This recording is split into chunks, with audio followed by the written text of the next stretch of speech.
Bom dia. Vou fazer a nossa oração para a gente começar nosso estudo.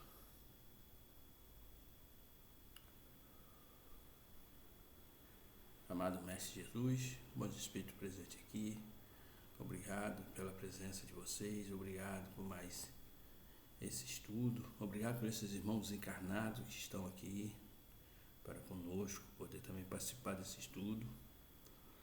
E damos assim por iniciado o nosso estudo de agora. Que assim seja e assim é. Bom, vamos falar um pouco do êxtase agora, né? O êxtase é o estado em que a independência da alma com relação ao corpo se manifesta de ponto mais sensível e se torna, de certa forma, palpável, né?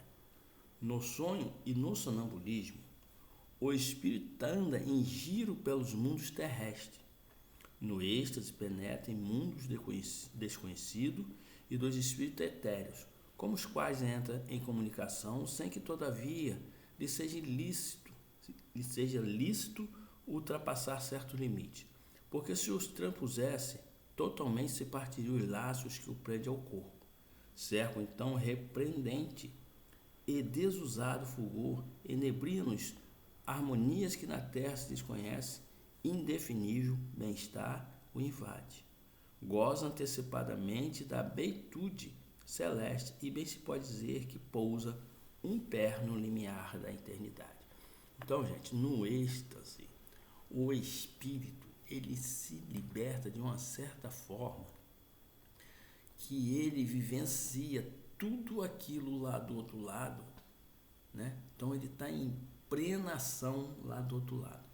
Então, a pessoa, né, ele se sente tão bem quando há um espírito bem evoluído, um espírito que realmente está a trabalho do bem, que ele se encontra em locais que ele se maravilha, que ele não tem nem vontade de voltar, né? Então, precisa a pessoa ter muita consciência, né? O espírito precisa ter muita consciência que ele está lá, muitas vezes a trabalho, muitas vezes em missão, para poder ajudar, para poder trazer informações para o ser que está desse lado aqui, né? Para ele viver melhor do lado de cá, do lado corporal, porque é como se eu estivesse aqui, eu muitas vezes chateado, muitas vezes vivendo com dificuldade, e de repente eu vou lá para o outro lado e vejo que lá são coisas maravilhosas, coisas que acontecem, um ambiente maravilhoso, as pessoas, outros espíritos muito bons, né? Espírito celeste, onde que nos orienta, nos ensina, que eu não quero voltar, mas nós não podemos fazer isso, que nós temos que completar nossa etapa na vida corporal, então nós temos que estar aqui desse lado, e nós temos cuidado para que esse fio não se rompa, muito cuidado, né? E continuando, no estado do êxtase, o aniquilamento do corpo é quase completo, fica-lhe somente, pode-se dizer, a vida orgânica. Sente-se que a alma se lhe acha presa unicamente por um fio que mais um pequenino esforço quebraria sem remissão. Então, é o que eu acabei de dizer. Se a gente não tiver cuidado, esse fiozinho prateado que nos liga o espírito, a nossa parte orgânica do lado de cá, o corpo, ele pode se romper, né? A gente pode ficar de vez lá do outro lado.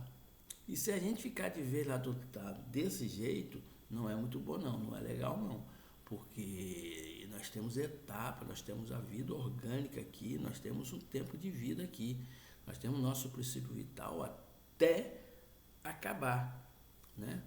Então vamos continuar. Nesse estado desaparecem todos os pensamentos terrestres, cedendo lugar ao sentimento apurado, que constitui a essência mesma do nosso ser imaterial. Inteiramente entregue a tão sublime contemplação, o estado encara a vida apenas como paragem momentânea. Considera os bens e os males, as alegrias grosseiras e as misérias deste mundo, coincidente fútil de uma viagem, cujo termo tem a dita de avistar. Dá-se com o estático e se dá com os sonâmbulos. Mais ou menos perfeita pode ter a lucidez e o espírito mais ou menos apto a conhecer e compreender as coisas, conforme seja mais ou menos elevado. Muitas vezes, porém, há neles mais excitação do que verdadeira lucidez, ou melhor, muitas vezes a exaltação lhe prejudica a lucidez. Então a gente tem que ter cuidado, porque a gente fica num estado tão exaltado que o que a gente vê lá muitas vezes nos confunde e a gente pode trazer informação errada para cá.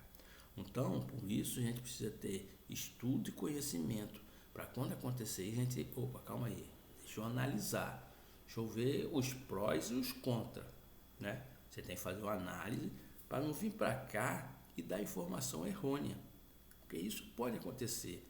Ah, mas o espírito, não, o espírito foi lá, mas ele pode ser ludibriado por espíritos brincalhões, espíritos zombeteiros, que como você não está lá do outro lado diretamente, você vai lá esporadicamente, então você não está vivenciando aquele mundo imaterial, aquele mundo espiritual. Há espíritos que estão lá há muito tempo, há décadas, há milênio, né?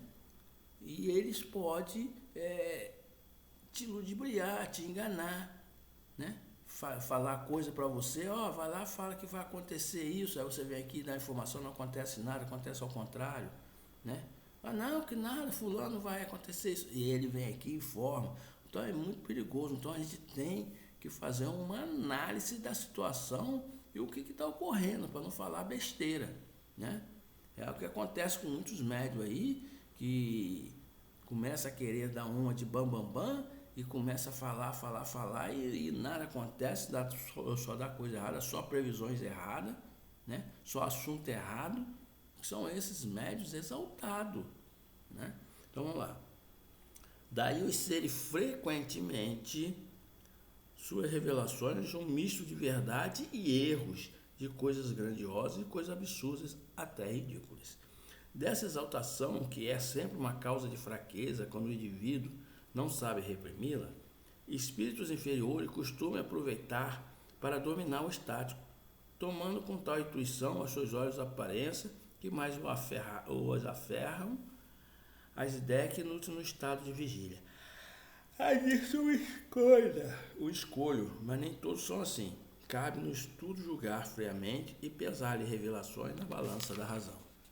A emancipação da alma se verifica às vezes no estado de vigília e produz o fenômeno conhecido pelo nome de segunda vista ou dupla vista, que é a faculdade, graças a qual quem possui, vê, ouve e sente além dos limites dos sentidos humanos. Percebe que existe até onde estende a sua alma, a sua ação. Vê, por assim dizer, através da vista ordinária e como por uma espécie de miragem, né? Então, a gente tem que ter muito cuidado, como eu falei, com essa faculdade do estático, do espírito se libertar, estar lá do outro lado, ele ver tudo e querer passar informações para cá. Ele tem que analisar, ele tem que fazer um crivo, né? O que é um crivo? Ele tem que analisar e ver o que realmente pode ser verdade ou não. Eu não vou dizer, vai acontecer isso e de repente não acontece. Então, a gente tem, por isso que o médico tem que ter muito cuidado quando ele estiver nesse estado ou em qualquer outro estado, de não querer passar muitas informações, né, muitas vezes ao consulente, né, porque ele pode dar sua própria opinião, e dando sua própria opinião ele está interferindo às vezes em coisas que não lhe pertencem. Vamos fazer nossa oração para a gente dar por encerrado esse estudo de hoje, né? Hoje é um domingão, dia 8/3/2026. Então vamos lá.